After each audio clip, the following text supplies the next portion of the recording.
Assalamualaikum warahmatullahi wabarakatuh. Halo semuanya, perkenalkan nama saya Fitria Sagita dengan NPM A1M021006 dari Program Studi Pendidikan IPA Universitas Bengkulu.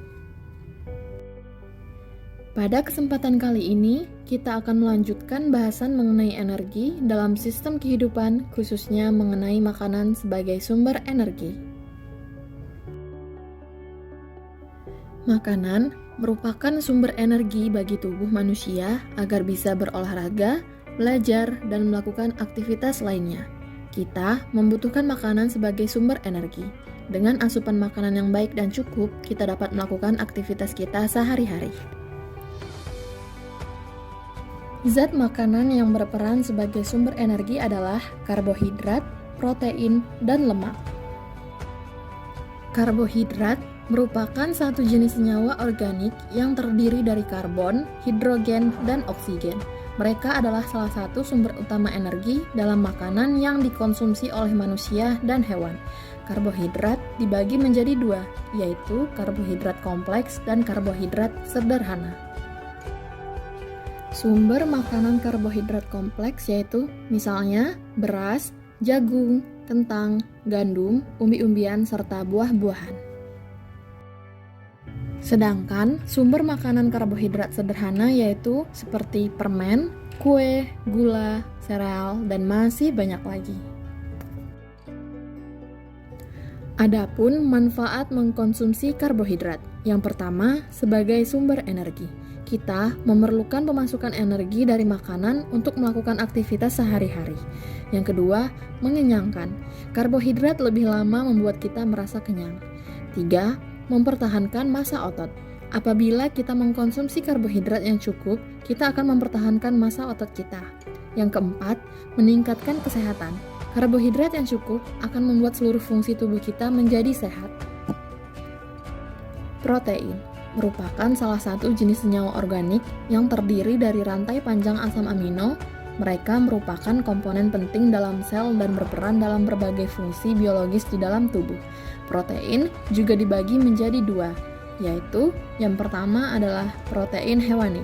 Sumbernya seperti daging, telur, ikan, susu, keju, dan lain-lain. Yang kedua, protein nabati.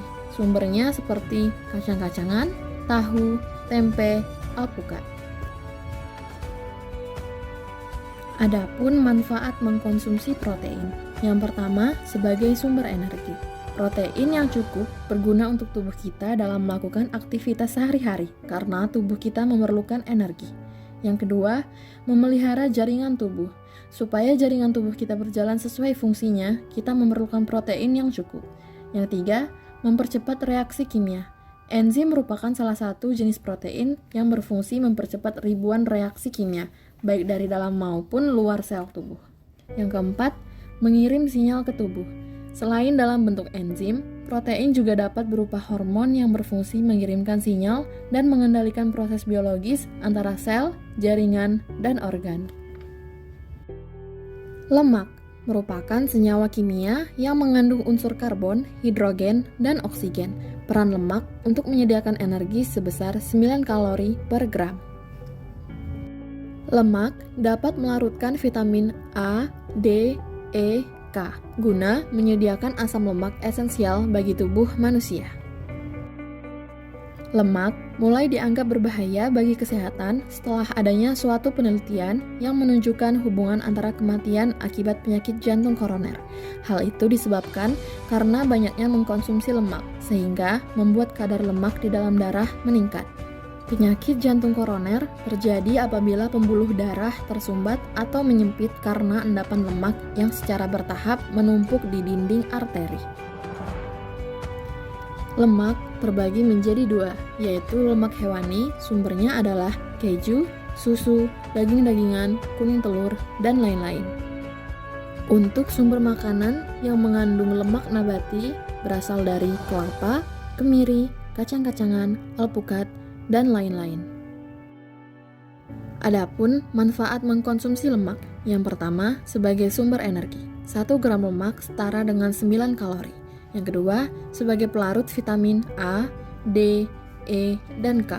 Yang ketiga, sebagai pelindung organ-organ tubuh yang penting. Yang keempat, sebagai pelindung tubuh dari suhu yang ekstrim. Terima kasih karena sudah memperhatikan video ini. Kamu adalah apa yang kamu makan.